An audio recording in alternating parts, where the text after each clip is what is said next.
Caríssimas, caríssimos e caríssimes, René de Paula Júnior, mais uma vez entrando de supetão aqui na sua timeline, com mais um episódio improvisado, imprevisível, sem nenhum tipo de corte, no Roda e Avisa, que está aqui de pé, né, rodando desde 2003. E eu quero falar hoje sobre algo que talvez, né, toque o coração de quem mexe com inovação, de quem mexe com, sei lá, com novas ideias, que é uma questão que talvez remonta, sei lá, a Aristóteles, né? Vamos voltar um pouco no tempo. Aristóteles tinha várias ideias interessantes e algumas delas completamente equivocadas. Uma delas era sobre a natureza do movimento dos corpos, né? Se eu largar aqui alguma coisa e ela cair no chão, é porque o estado natural, né, daquela coisa é no chão. Então ela vai porque ela quer estar no chão, porque ali ela vai estar em repouso, né, como se o estado natural das coisas fosse o repouso. Prova é de que quando você empurra alguma coisa, dali a pouco ela para, porque esse é o estado natural onde as coisas querem chegar. Né, felizmente, né, um inglês levou uma maçã na cabeça, teve que sair de Londres por causa de uma pandemia.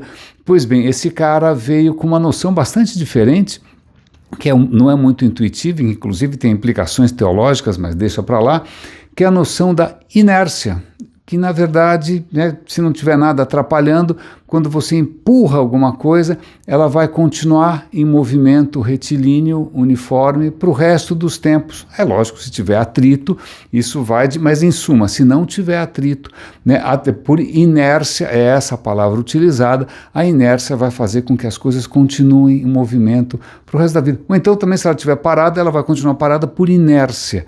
Aí tem um outro conceito muito interessante, que é o conceito de massa. Quando você tenta empurrar alguma coisa, né, tirar ela da inércia, o que acontece é que algumas coisas reagem melhor, outras reagem pior, né? Algumas resistem mais, algumas resistem menos. Então, se você tentar mover um elefante, você vai precisar fazer bastante força, porque o elefante tem muita massa. Se você quiser empurrar, né, um boneco de isopor, ele tem menos massa, ele resiste menos.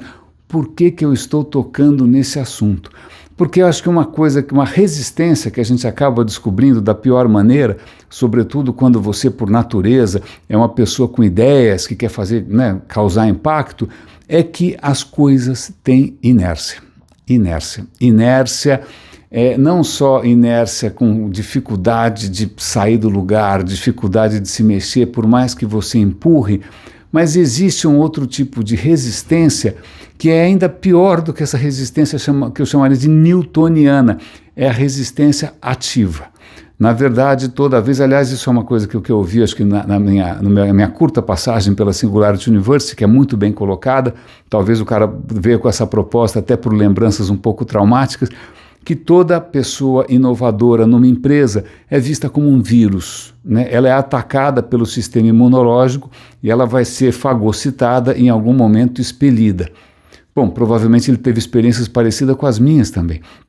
Mas a questão que não é só uma questão de sistema imunológico, é que efetivamente o que a gente está vendo, não só na dificuldade que é, né, você emplacar um projeto de inovação, você liderar, sei lá, times de inovação, ou você tentar trazer uma empresa para o século XXI, tirando ela da capitanias hereditárias e tal, a questão não é só que a empresa é lenta ou que a empresa é um paquiderme, não, é que efetivamente ela joga contra.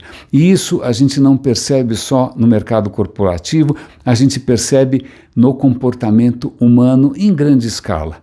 Né? Por exemplo, você tem um estado como a Flórida, onde o governador completamente negacionista de tudo que você pode imaginar, negacionista de crise climática, negacionista de vacina, ele fez ali um documento proibindo, né, que o termo mudanças climáticas constasse em qualquer documento oficial. Eu acho que ele vai ter que rever, porque eu não sei como é que ele vai explicar o que acabou de acontecer, né? Furacões um atrás do outro, o Milton, 100 bilhões de dólares de prejuízo. Eu não sei se ele vai querer colocar essa conta, sei lá, na providência divina ou alguma teoria da conspiração envolvendo alienígenas, democratas e o controle do clima, mas a questão é... Veja, não é só que de repente o cara não prestou atenção nas notícias, não é que ele faltou na aula, né? Não é só que de repente ele tomou o poder enquanto todo mundo ali estava distraído. Não, na verdade ele representa uma quantidade colossal de pessoas que resiste ativamente a qualquer qualquer coisa que desvie na sua inércia. O cara quer continuar até morrer, até o final da vida, até se aposentar na mesma linha reta, e qualquer coisa que tente desviar é ativamente combatida.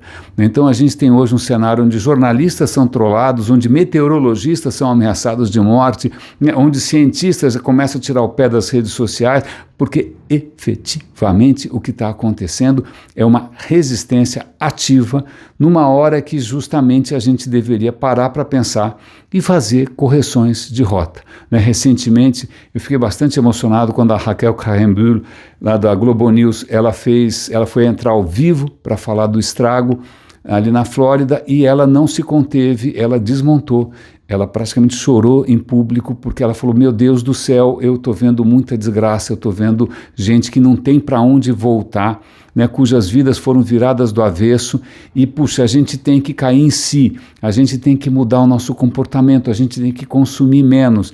Mas eu tenho certeza que ela falou, passou batido, porque a gente resiste de uma maneira heróica, quase uma maneira épica, como se as nossas opiniões, mesmo as equivocadas, fossem dignas do seu sacrifício supremo. Tudo isso para a gente não desviar da rota. Então fica aqui essa descoberta: o Aristóteles errou, o Newton acertou para coisas que não tem livre-arbítrio e não tem agência, para objetos em geral, mas depois de algumas décadas lidando com seres humanos conscientes, ou não muito, a minha grande conclusão é que a coisa é um pouco mais difícil do que eu mesmo, na minha inocência, imaginava. Não só você, agora até de uma certa maneira piorou, porque tem os algoritmos para te empurrar cada vez mais para o fim da fila, para fazer com que esse vídeo não apareça para quase ninguém, para que você jamais seja um top voice em lugar nenhum. Agora a luta é realmente morro acima, porque as forças de resistência, as forças da conservação, são todos aqui, mesmo a esquerda ou a direita, são conservadores das suas próprias idiosincrasias, estão, mais preparados e mais munidos, mais municiados do que nunca. Então fica aqui talvez essa dica, no final de uma carreira, se tem alguma coisa que vai surpreender você, é a capacidade humana de resistir heroicamente a qualquer tentativa de mudança, e caso você queira insistir em sendo diferentão, o cara inovador, faça isso a seu próprio risco. Caríssimas, caríssimos e caríssimos, espero que esse episódio do Roda e Avisa tenha valido a pena. Um grande abraço e até a próxima caída de paraquedas aqui. Tchau, tchau.